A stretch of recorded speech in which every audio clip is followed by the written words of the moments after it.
there, and welcome. Today we're going to talk about something called eosinophilic esophagitis, or just EoE for short. I know, it's a mouthful, right? But don't worry, our whole goal here is to break down this confusing name into some really simple, clear ideas. So, let's jump right in. All right, first things first, we have to go over our medical disclaimer. Before we start, please remember that this video is for educational purposes only. It is not a substitute for professional medical advice, diagnosis, or treatment. Always talk to your doctor or a qualified healthcare provider about any questions you have regarding your health. So, have you ever had that feeling? Where food just feels stuck when you're trying to swallow? It can be pretty confusing and, honestly, a little scary. Well, we're here to talk about one possible reason that might be happening, and more importantly, what you can do about it. Okay, so let's dive right in. What is EoE? That super long name, eosinophilic esophagitis, it sounds really complicated, I get it. But the idea behind it, it's actually way more straightforward than you'd think.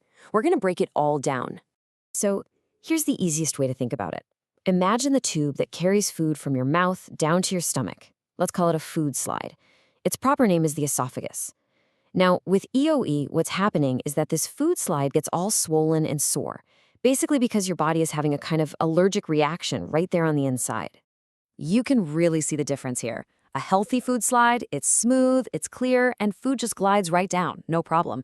But with EoE, that same slide gets puffy, irritated, and that is exactly why swallowing solid foods, like a piece of bread or meat, can suddenly get so tough. There's just not as much room for the food to get through. And you know what? This isn't as rare as people once thought. For a while, doctors believed it was, but now we know that somewhere between 34 to 50 out of every 100,000 people actually have EoE. That makes it a really common reason why folks have trouble swallowing. So who gets this? Well, pretty much anyone, really. It can show up at any age, from little infants who are having trouble feeding all the way to adults. And it's interesting, it seems to be about 3 to 4 times more common in males. We also see it a lot in people who already have other allergic conditions, things like asthma or eczema. It's all kind of connected. All right, let's get into the why. Why does this even happen in the first place? Well, the easiest way to picture it is to think of it like a little mix-up in your body's defense team. See, your body has these special little fighter cells. Their job is to protect you.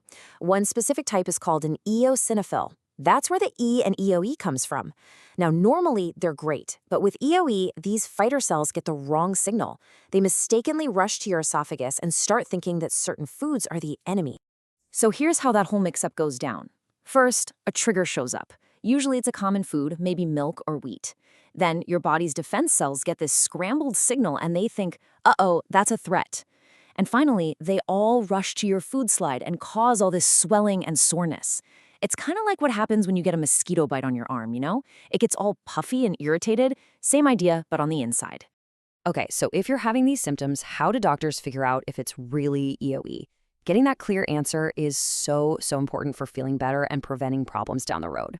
The good news is there's a really clear path to find out what's going on, and it all starts with just having a conversation. The whole journey to getting a diagnosis really boils down to 3 main steps. Step 1 is just you talking to your doctor about everything you're experiencing. Then, a specialist will probably want to take a look inside your food slide with a tiny camera. That's a procedure called an endoscopy. And don't worry, you'll be comfortable and sedated for it. The last and final step is they'll take a teeny tiny piece of tissue, that's a biopsy, to look at under a microscope. This is a great example of what doctors might see during that camera procedure. On the one side, you've got a healthy, smooth food slide. But then look at the other side. You can see what an esophagus with EoE might look like. See those rings and lines? That's from all the swelling. Now, seeing this is a really strong clue, for sure. But the final definite answer? That comes from looking at that tiny tissue sample. And it all comes down to this magic number, 15. Yep, 15. To make an official diagnosis of EoE, a specialist needs to find 15 or more of those specific fighter cells, remember them, the eosinophils, in that tiny tissue sample when they get it under the microscope. That's the key. Now, I know that getting a diagnosis for any long-term condition can be stressful, so I want to share a really important piece of good news that comes right from the research. Having EoE does not appear to increase your risk of esophageal cancer. That's a huge relief for a lot of people. Okay, so let's talk about the most important part. What can you do?